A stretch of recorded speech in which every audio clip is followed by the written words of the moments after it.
Sometimes we need to have all Windows options in one place.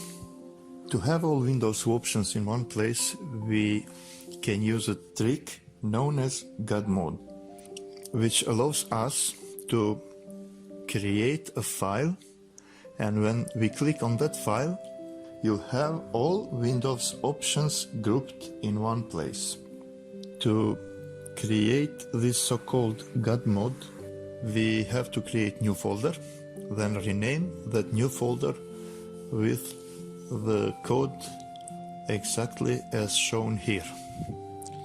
The main part of code and most important part is the part inside curly brackets, while the textual part which says GodMode, you can rename it to, let's say, your name or whatever name.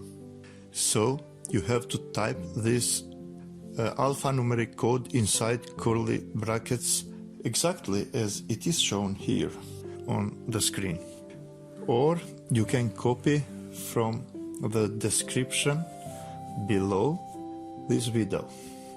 Now copy the code together with text which says GodMode and rename a folder, empty folder on your desktop. And now when you rename it, you can see that icon of the folder has changed.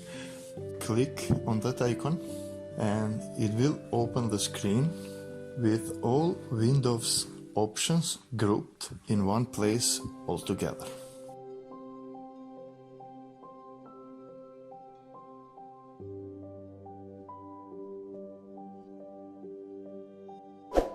And if you enjoyed this video, make sure to subscribe to my channel for more useful video tutorials.